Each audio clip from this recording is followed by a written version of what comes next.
My father demanded I attend my golden brother's wedding, threatening to cut my tuition. They were shocked when I revealed I earned more than him. My father has always treated me as the child in the family that is overlooked. He was simply infatuated with my brother. He continues. You know what? I don't care if you got accepted to some prestigious college. You have to go to the local college because we don't want your brother to be jealous of you. So, you know what, guys? I pretended everything was fine. I replied, you know what, Dad? Okay, fine. I'll go to that college on one condition, I get to stay in the dorms. So, I lied to him. I pretended to reside in the dorms and attended the prestigious college on a scholarship he was unaware of. But when he finds out, he will erupt. What would you do if the people who had hardly noticed your presence for 3 years suddenly asked you to show up and act like a family member for one day? That would be a very hard scenario, right? I mean, it's always going to be like that with family, especially my own. Let me start at the beginning. My name is Jonas, and if you haven't figured by now, my family is quite dysfunctional. I mean it. That is, if it can even be considered a family. What do you name the individuals who gave birth to you but then abandoned you when they discovered a better version of you? Can that even be considered family? Instead than going in circles, let me state it clearly.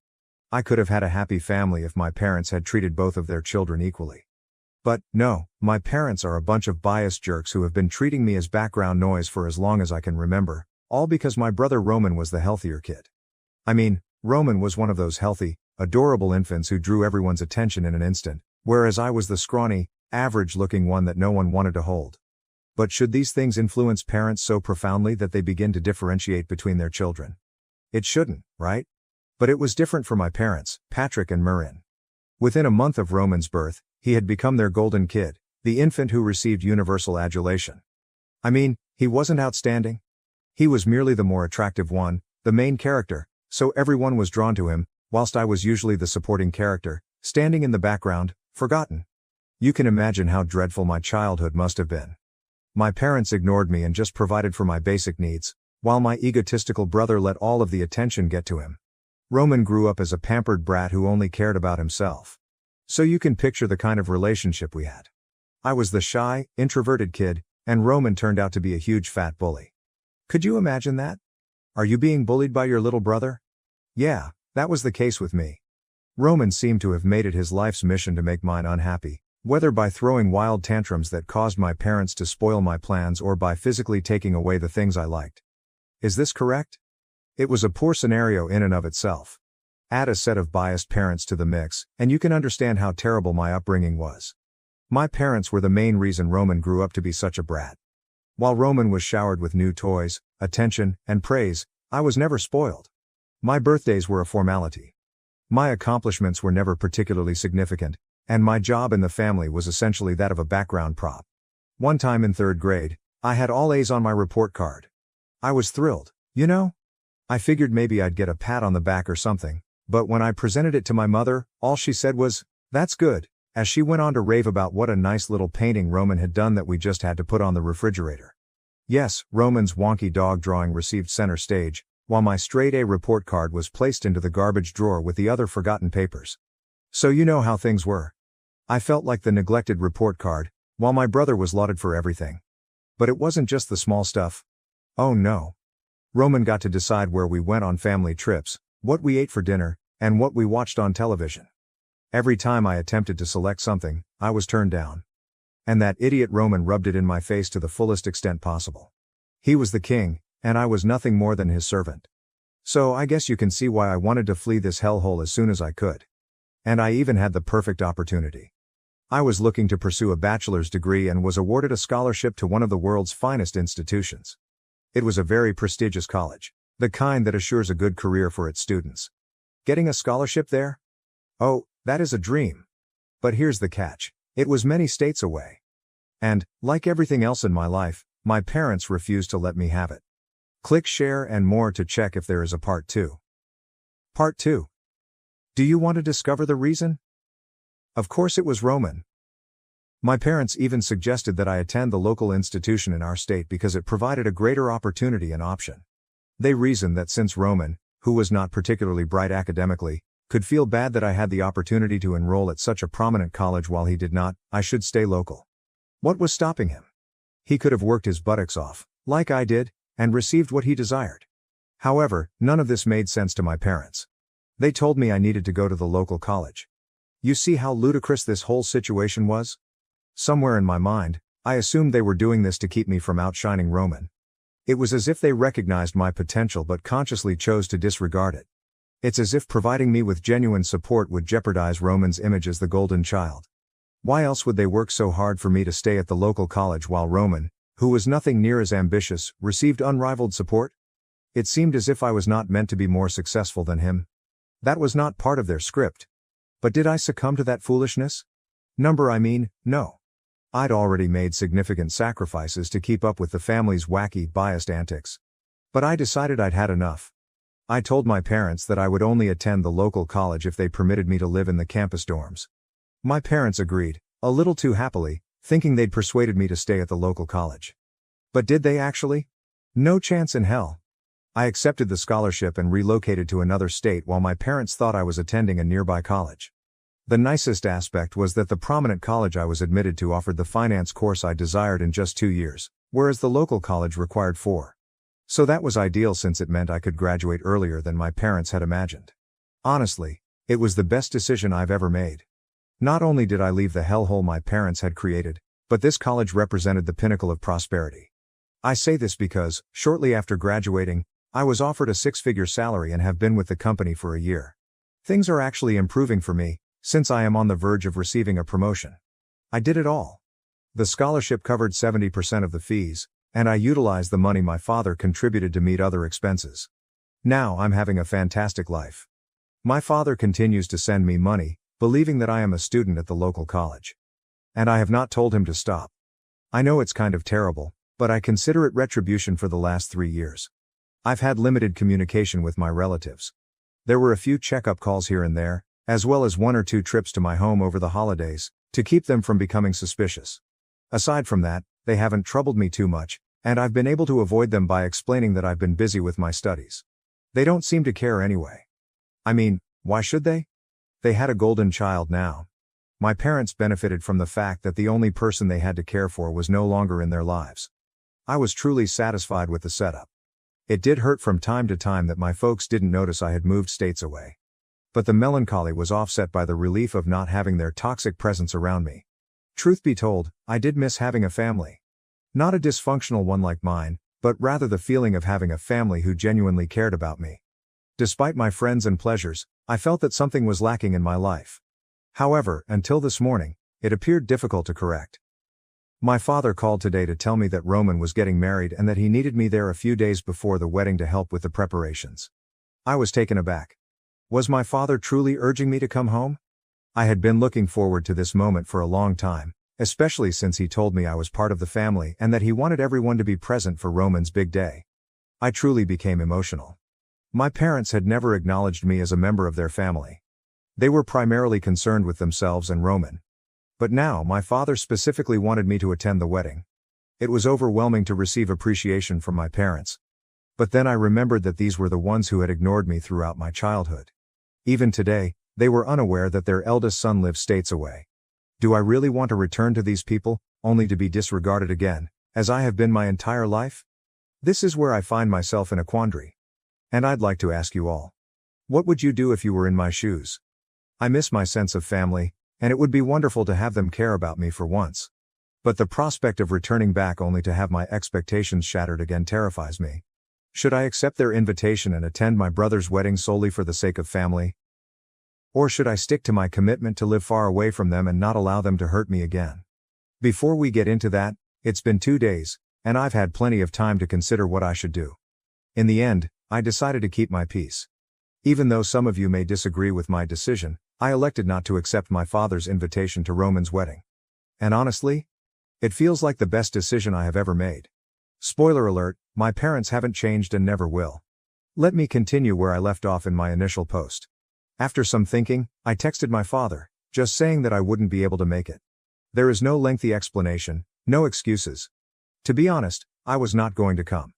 I expected some reaction, but I didn't expect the manipulation to start so early. Within an hour, my phone was flooded with text messages. First, my mother attempted to guilt trip me. She inquired if I truly wanted to miss Roman's special day. If I wanted to be that brother. And how disappointed Roman would be if I wasn't present. She went on to say how much it would mean to Roman if his older brother was there. Really? She also attempted to play the game in which you only got one family card. But here's the thing, Roman's big day meant nothing to me. Because Roman had never cared about any of my significant occasions. Not one. And yes, you only have one family. Part 3. But only if they behave appropriately, you know? So I informed my mother the same thing, I was not coming. When guilt tripping failed, my father resorted to his own bizarre tactics.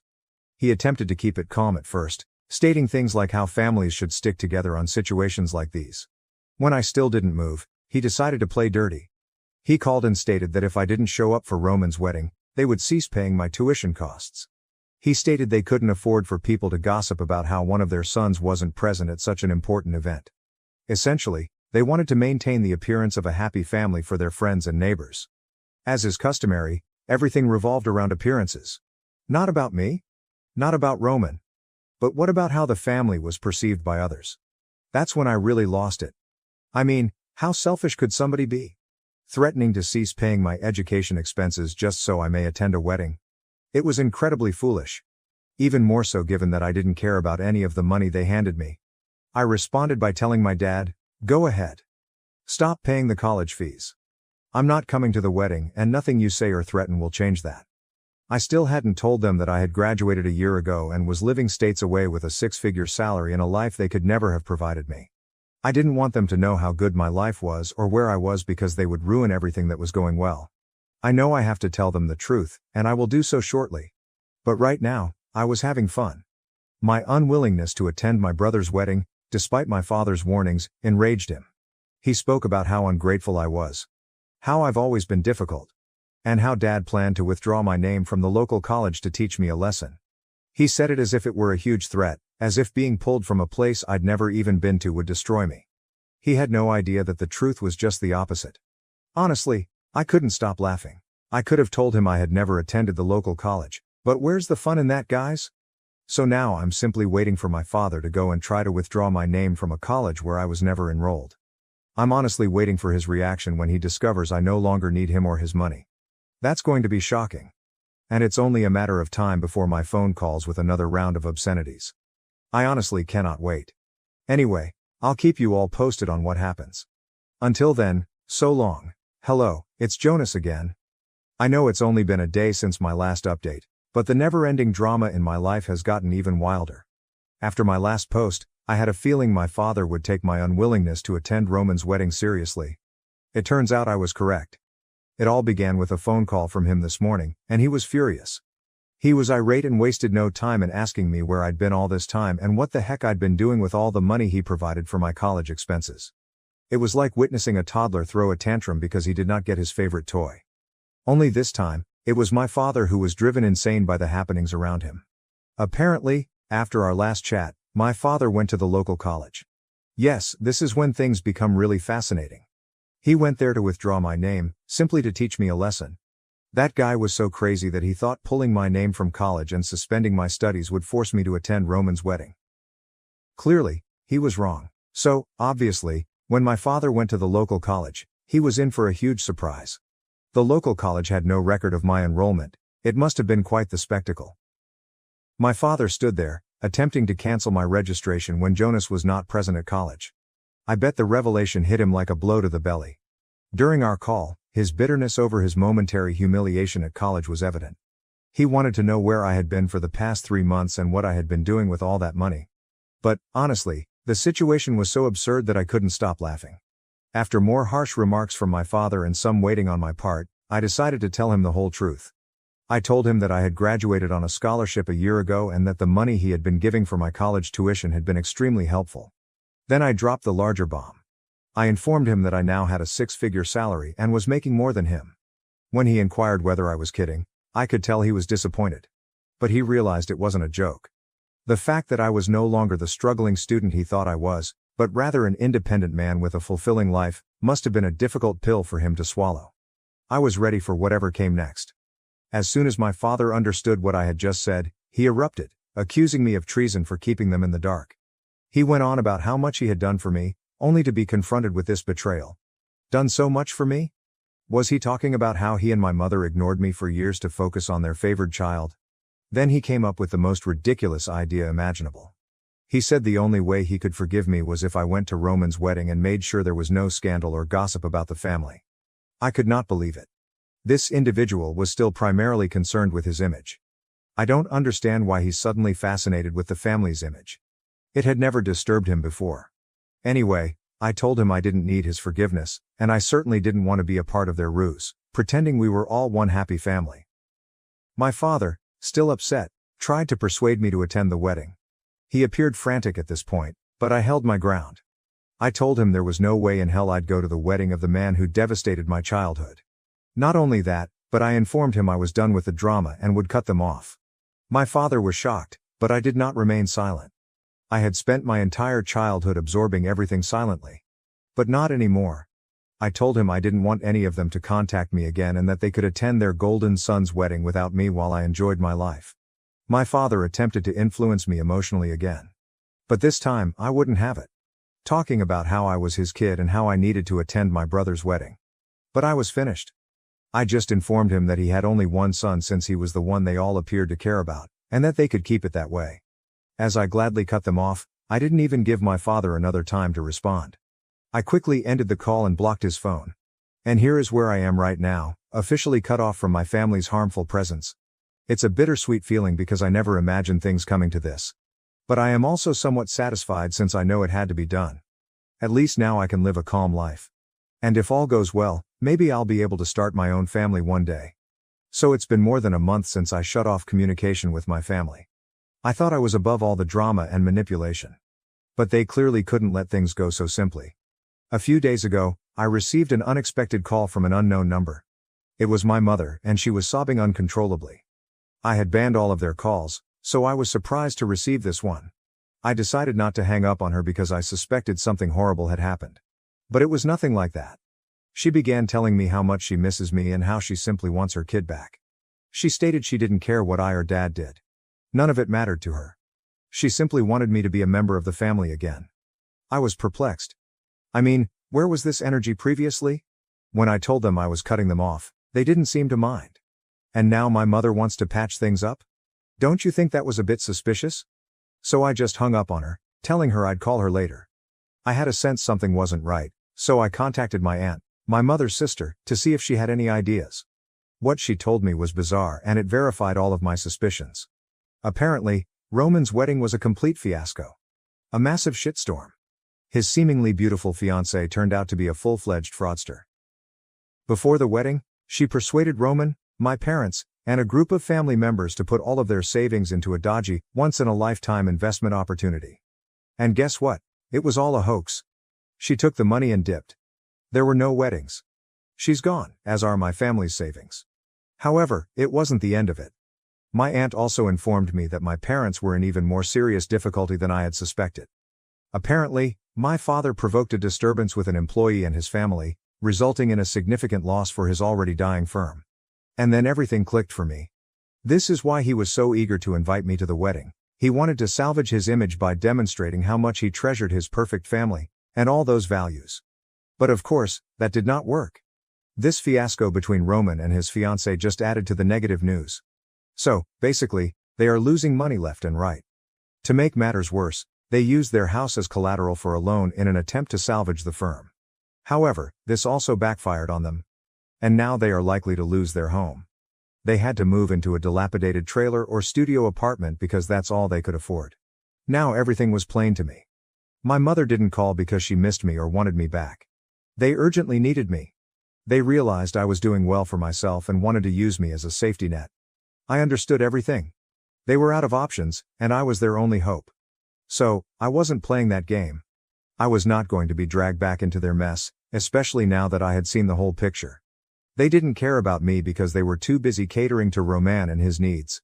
But here's the catch. My parents are now fighting with Roman because they blame him for everything. For the entire wedding fiasco. For all the money they've lost. It's actually pretty funny. The golden child they built their lives around has ruined everything. And, to be honest, it made me happy that they were finally realizing their mistakes. Anyway, I could care less. I'm staying out of the controversy. After my mother called, I blocked her again.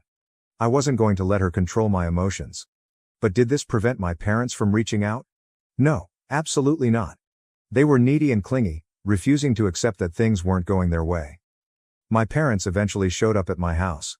Do not ask me how. I'm not sure how they got the address, but I believe they badgered some of my old friends for information. However, the how does not matter. What matters is that they showed up at my door, reminding me of family values, and that, as their older son, I was their responsibility. And now, somehow, they were mine. I slammed the door in their faces, of course. They begged me to help them, claiming they were penniless and had spent their last money on a flight to meet me. That sucked for them, but I wasn't going to help. This is not the end of it. A few days later, Roman arrived at my home, practically crying and pleading for help. He stated that he missed having his big brother in his life. I'm not sure what big brother he's referring to because all I remember is him bullying me.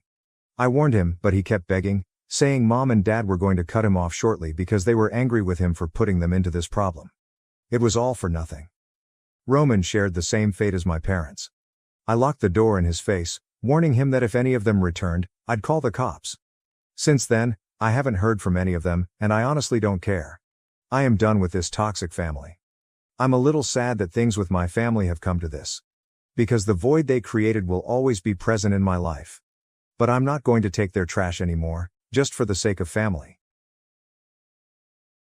Thank you for watching. If you haven't subscribed yet, please do so and hit the notification bell to stay updated with more shocking real-life stories happening around you.